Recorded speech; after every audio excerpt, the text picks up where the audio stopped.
BJP घबरा इसीलिए रही है कि भैया जो आदमी जेल की सजा काट के आ गया लेकिन मोदी जी के आगे नतमस्तक नहीं हुआ, वो नाम है लालू प्रसाद यादव। विपक्ष के किसी भी नेता के सामने नरेंद्र मोदी जी की डिबेट करा दीजिए, मुझे नहीं लगता कि मोदी राहुल गांधी के पास में इतनी काबिलियत है, तभी तो उनको बुलाया जाता है कैम्ब्रिज यूनिवर्सिटी में, और नरेंद्र मोदी जी को शौचालय का फीता काटने के लिए बुलाया जाता। तो अगर आप बलात्कारी हैं, आप चोर हैं, आप डकैत हैं और आप अपराधी हैं तो बीजेपी में जाइए, आपके ऊपर से सब अपराध हट जाएंगे। आप मुझे ये बताइए, आप मोदी जी के कितने झूठ जानना चाहते हैं, मैं उतने झूठ गिना दूंगा।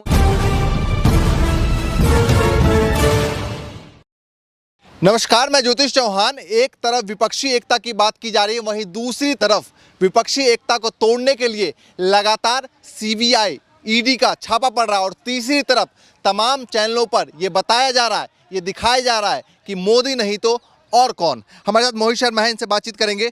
कैसे देखते हैं सीबीआई की छापेमारी और तमाम चैनलों पे कहा जा रहा है कि मोदी नहीं तो कौन, क्या मानते हैं? देखिए, सबसे पहली बात मैं आपको बता दूं, आपने जो सबसे पहला ही प्रश्न किया है कि मोदी नहीं तो कौन। अरे भैया, मोदी जी के पास ऐसा क्या है जो विपक्ष के नेताओं के पास नहीं है? बल्कि आप ये सोचिए, विपक्ष के नेताओं के पास एक चीज नहीं है और वो है बोलने को झूठ। ठीक है ना, बोलने को झूठ वो नहीं है विपक्ष के पास। वरना आप विपक्ष के किसी भी नेता के सामने नरेंद्र मोदी जी की डिबेट करा दीजिए, मुझे नहीं लगता कि मोदी जी बोल पाएंगे, क्योंकि जो देश का प्रधानमंत्री बिना टेलीप्रॉम्प्टर के बोल नहीं सकता, जो देश का प्रधानमंत्री सिर्फ 4 शब्द बेटी बचाओ बेटी पढ़ाओ नहीं बोल सकता, वो बोलता है बेटी बचाओ बेटी पढ़ाओ, वो लगता है कि वो देश का प्रधानमंत्री देश को संबोधित कर सकता है। जिस देश के प्रधानमंत्री से जब डिग्री मांगी जाए तो वो देश के प्रधानमंत्री अपनी डिग्री दिखाने के लिए गृह मंत्री को भेजते हैं। देखते हैं ना आप? नहीं, लेकिन वो कह रहे हैं कि भाई उनके पास जो है लोकप्रियता है, विपक्ष के पास क्या है? विपक्ष सारा जो है भ्रष्टाचार में लिप्त। सुन लीजिए, कोई लोकप्रियता नहीं है भाई। मोदी जी तो झूठ बोलते हैं। मैंने आपसे क्या कहा कि मोदी जी के पास सिर्फ झूठ बोलने की काबिलियत है और मुंगेरी लाल की तरह हसीन सपने दिखाने की काबिलियत है, जो काबिलियत विपक्ष के किसी और नेता के पास में नहीं है। ये मैं आपको बता दूं। अब आप ये जानना चाहिए मुझसे कि मोदी जी के कितने झूठ आप जानना चाहते हैं, ये बताइए। नहीं, ये बताइए, विपक्ष जो है एक हो पाया 2024 में? मैं आपसे पहले जो मैंने आपसे सवाल किया, आप ये बताइए कि आप कहते हैं कि मोदी जी, लोग भी कहते हैं कि झूठ नहीं बोलते। आप मुझे ये बताइए, आप मोदी जी के कितने झूठ जानना चाहते हैं, मैं उतने झूठ गिना दूंगा। कह रहे हैं तमाम टीवी चैनल कह रहे हैं लोकप्रियता देखिए ना मोदी। टीवी चैनल तो जो है, टीवी चैनल जो है राजा महाराजाओं के समय में जिस तरीके से नाचने गाने के लिए भांड रखे जाते थे, टीवी चैनल तो वही रोल अदा कर रहा है। टीवी चैनल सरकार की गुलामी कर रहा है और आज के वक्त में अगर कोई टीवी चैनल देख रहा है तो वो सबसे बड़ा बेवकूफ आदमी। ये सोचिए, टीवी चैनल पर तो पाकिस्तान और उसके बाद यूक्रेन, रशिया, इनके युद्ध से फुर्सत ही नहीं उन्हें, और उसके बाद एक नया मुद्दा हिंदू राष्ट्र का, वरना मोदी जी की लोकप्रियता का। बस यही मुद्दा है टीवी कौन मोदी की जगह कौन, ये सवाल। मोदी जी की जगह बहुत सारे काबिलियत भरे नेता हैं। राहुल गांधी हैं, अखिलेश यादव हैं, अरविंद केजरीवाल हैं, ममता बनर्जी हैं, सारे पढ़े लिखे नेता हैं। भैया, राहुल गांधी को आप एक बार कौन जाएगा, फ्रंट कौन बनेगा? मैं आपसे क्या कहता हूँ, राहुल गांधी के पास में इतनी काबिलियत है, तभी तो उनको बुलाया जाता है वहां पर कैम्ब्रिज यूनिवर्सिटी में, और नरेंद्र मोदी जी को शौचालय का फीता काटने के लिए बुलाया जाता है। यही फर्क है एक पढ़े लिखे व्यक्ति में और एक बिना डिग्री वाले व्यक्ति में, यही अंतर है। एक व्यक्ति कहता है मैंने 35 साल भीख मांगी है, और एक व्यक्ति खड़े होकर कहता है कि मेरे दादाजी ने, मेरे पिताजी ने इस देश के लिए अपना रक्त दे दिया, मेरी दादी जी ने इस देश के लिए अपना रक्त दे दिया। वो कहते हैं कि कांग्रेस वाले जो है वो मोदी कवर खोदने में लगा हुआ, मैं एक्सप्रेसवे का निर्माण कर रहा हूँ, उसका फीता काट रहा हूँ। नहीं, आपने देखा, आपके निर्माण भी आपके देख रहे हैं। ऐसा नहीं है कि आपके विकास को नहीं देख रहे हैं, आपके विकास को भी नजरअंदाज नहीं किया जाता। आपकी सरकार के राज में जो मोरबी पुल हादसा हुआ, वो सबने देखा कि आपने कितना बढ़िया मोरबी पुल बनाया जो ढह गया। आपने ये भी पुल बनाए थे, ठीक है? तो आपके विकास को भी हम देख रहे हैं, और आपके विकास की गति तो इतनी तेज है कि भैया, विकास देश का हो या ना हो, आपकी पार्टी के नेताओं का और आपकी पार्टी से लगे हुए बिजनेस के जितने लोग हैं उन सबका भी विकास। ये बताइए, अभी कुछ समय पहले कहते हैं कि मोदी को हराएंगे, 2024 में हरा ही देंगे और विपक्ष जो है इकट्ठा हो जाएगा, लेकिन अब विपक्ष जो है वो तीतर बितर। सुन लीजिए, मोदी जी को नहीं हराया जा सकता जब तक ईवीएम है। पहले ईवीएम हटाइए, फिर मोदी को हटाइए। ईवीएम जब तक नहीं हटेगा, मोदी जी को हटाना बहुत मुश्किल है, ये मैं आपको क्लियर बोल। बंगाल में क्या हुआ? बंगाल में क्या हुआ? बंगाल में मैं आपको बताता हूं, सुन लीजिए। बंगाल के अंदर कहना, ईवीएम भी कुछ ही जगह के नियमित तौर पर आप उसको हैक कर सकते हैं, सभी जगह का सिस्टम नहीं आप हैक कर सकते। बंगाल की तो जनता ने वोट दिया। अगर बंगाल में भी निष्पक्षता से चुनाव होता तो जितनी सीटें भाजपा ने जितनी हिमाचल में इसलिए नहीं हो पाया क्योंकि रंगा और बिरला की जोड़ी गुजरात में दर्शन दे रही थी। जब रंगा और बिरला की जोड़ी गुजरात में दर्शन दे रही थी, क्योंकि आपने देखा होगा कि गुजरात से कैसे सुपड़ा साफ कर दिया, देखा नहीं आपने? तो इसीलिए तो हो गया क्योंकि रंगा और बिल्ला वहां पर दर्शन दे रहे थे, और जब तक आप ईवीएम नहीं हटाएंगे तब तक आपका जीतना मुश्किल है। तमाम विपक्ष जो कह रहे हैं कि भैया हम फ्रंट ऑफ चेहरा बनेंगे, हम फ्रंट ऑफ चेहरा बनेंगे, कौन बनेगा फ्रंट? देखिए, मैं सबसे पहले ये कहता हूं कि पहले आप विपक्ष को एक होने की जरूरत है, विपक्ष एक होए। फ्रंट ऑफ चेहरा तो आप बाद में तराशिए, पहले आपको एक होने की जरूरत है, क्योंकि जिस तरीके से लोकतंत्र की जो पहचान है वो विपक्ष से होती है, और जब आप विपक्ष के ऊपर CBI, ED, income tax, ED, ID की रेड करवाएंगे तो आप विपक्ष को उठाकर तो जेल में बंद कर देंगे कि भैया तो जब लोकतंत्र बचेगा कहां से? जब कुछ किया ही नहीं है तो डर किस बात से तेजस्वी डर रहे हैं, किस बात से जो है अरविंद केजरीवाल डर रहे हैं, किस बात से जो है ममता बनर्जी डर रही है, किस बात से डर रहे हैं तमाम लोग? देखिए, एक बात आप मुझे बताइए, बीजेपी के नेता क्या सारे के सारे दूध के धुले हैं?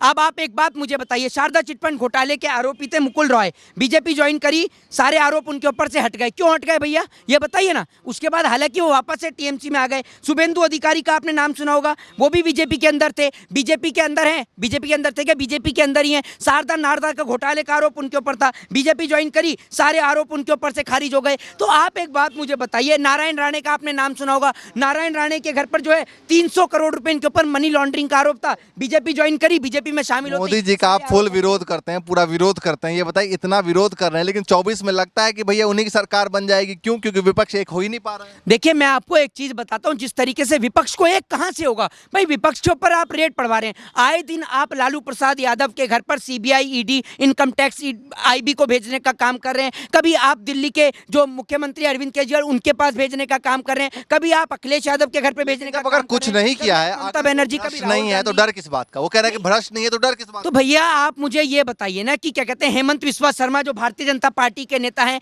आप ये सोचिए उनके ऊपर सीबीआई, ईडी की जो रेड होती है, उसके बाद में बीजेपी ज्वाइन करते हैं तो बीजेपी की तरफ से उनको सीएम बनाया जाता है। उसके अलावा आप येदुरप्पा को देखिए, उनके ऊपर हाउस मनी लॉन्ड्रिंग का आरोप होता है, हाउस लैंडिंग का उनके ऊपर आरोप लगता है। उसके बाद बीजेपी ज्वाइन करते हैं तो मोदी जी से उनको आशीर्वाद मिलता है। तो अगर आप बलात्कारी हैं, आप चोर हैं, आप डकैत हैं और आप अपराधी हैं तो बीजेपी में जाइए, आपके ऊपर से सब अपराध हट जाएंगे। आपने कहा, सुन लीजिए, एक और चीज बताता हूं आपको, उत्तर प्रदेश के संबल की एक घटना मैं याद दिलाना चाहता हूं जो परसों की घटना है। एक पत्रकार जो है वो नेताजी से सवाल कर लेता है और नेताजी को वो सवाल इतना चुभ जाता है कि नेताजी उस पत्रकार को उठवा के जेल के अंदर बंद कर देते हैं। अब आप सोच लीजिए कि लोकतंत्र देश में बचा है नहीं बचा है? लोकतंत्र नहीं बचा, यही बात राहुल गांधी ने वहां पर कही। आपने कहा कि जो दागी नेता है वो बीजेपी में चले जाते हैं, ठीक है, और वहां जाके धुल जाते हैं, लेकिन सवाल ये उठता है कि जो दागी नेता है जो विपक्ष में बैठे फिर वो कैसे साफ हो गए? क्योंकि जब ईडी कार्रवाई है वो जेल भी जा रहे हैं, लालू प्रसाद यादव भी जेल में रह के आए, तो दागी है तभी तो डर है। भाई एक बात आप मुझे बताइए, सुनिए मेरी बात, दागी हैं तभी तो डरे नहीं। अब आप एक बात मुझे बताइए, अभी आज भी तेजस्वी यादव ने क्या स्टेटमेंट दिया है कि अभी तो ये 10 दिन 15 दिन शेर की तरह दहाड़ते हैं कि ये मिल रहा है वो मिल रहा है, उसके बाद में मिलेगा कुछ नहीं, फिर बिल्ली की तरह म्याऊं करते हैं। वही इनके आता है, अभी मिला कुछ नहीं। लालू प्रसाद यादव के पास से क्या हुआ बताइए ना आप मुझे, लालू प्रसाद यादव से क्या मिला, तेजस्वी यादव के पास से क्या मिला, ये बताइए आप मुझे। ये सिर्फ विपक्ष को कमजोर करने की कोशिश है। बीजेपी घबरा इसीलिए रही है कि भैया जो आदमी जेल की सजा काट के आ गया लेकिन मोदी जी के आगे नतमस्तक नहीं हुआ, वो नाम है लालू प्रसाद यादव। वो डर इसलिए रहे हैं कि भैया राहुल गांधी के ऊपर आप चाहे नेशनल हेराल्ड का इनके ऊपर मुकदमा खुलवा लीजिए, चाहे सीबीआई की रेड पड़वा लीजिए, चाहे ईडी और इनकम टैक्स की रेड पड़वा दीजिए, ये बंदा तो डरने का नाम नहीं ले रहा है। नरेंद्र मोदी जी तो कहीं पर चलते हैं तो भैया हेलीकॉप्टर से उतरते हैं, ये आदमी कई किलोमीटर। गठबंधन, महागठबंधन फिर क्यों नहीं बना रहे? देखिए, महागठबंधन बनना चाहिए, निश्चित तौर पर बनना चाहिए। हर एक राजनीतिक पक्ष की अपनी अपनी एक विचारधारा होती है और हर एक व्यक्ति की राजनीति में एक मंशा होती है। तो राजनीति के तमाम लोगों को एक साथ एक मंच पर आना चाहिए, क्योंकि आज देश को बचाने की ये लड़ाई है। देश जिस प्रकार से आज बर्बाद हो रहा है, देश की संपत्तियों को बेचा जा रहा है, चर्चा इस बात पे नहीं होती है कि कितने करोड़ लोग भूख से सो रहे हैं, कितने करोड़ लोग भूख से मर रहे हैं। किसान मर रहा है खेत में, जवान मर रहा है, वहां पर जवान शहीद हो रहा है, लेकिन उस पर कोई चर्चा नहीं है। कुछ लोग ये भी कह रहे हैं कि भैया विपक्ष एकजुट होगा कहां से? अगर ईडी से जब तक वो डरते रहेंगे तब तक विपक्ष से कहां से एकजुट हो जाए? क्योंकि उन्होंने घोटाला किया है तो इसलिए विपक्ष से डर है, इसलिए वो गठबंधन में आ नहीं पा रहे हैं। अरे भैया एक बात आप मुझे बताइए, बीजेपी के अंदर क्या सारे के सारे राजा हरिश्चंद्र की छठी औलाद हैं? बीजेपी के अंदर एक भी करप्टेड व्यक्ति नहीं है, सारे के सारे बीजेपी में ही है करप्टेड। भैया उत्तर प्रदेश के मुख्यमंत्री के ऊपर कई धाराओं में मुकदमा दर्ज था, आज मुख्यमंत्री बन गए तो सारे आरोप उनके ऊपर से हट गए। देश के गृह मंत्री स्वयं तड़ीपार रहकर आए हुए हैं। कुलदीप सिंह सेंगर बलात्कारी इनकी पार्टी का है। प्रॉफिट मोहम्मद साहब के ऊपर टिप्पणी करने वाली नुपुर शर्मा इनकी पार्टी की थी। नवीन जिंदल इनकी पार्टी का था। टी राजा इनकी पार्टी का। भैया सारे के सारे तो आप ही की पार्टी से संबंधित हैं। चिन्मयानंद, नित्यानंद, ये कौन लोग हैं बताइए ना। अभी संबंध अडानी के साथ में आपके ही बताए जा रहे हैं। अडानी के ऊपर सीबीआई की जांच की मांग विपक्ष कर रहा था, लेकिन उन्होंने विपक्षियों पर ही जांच बैठा दी।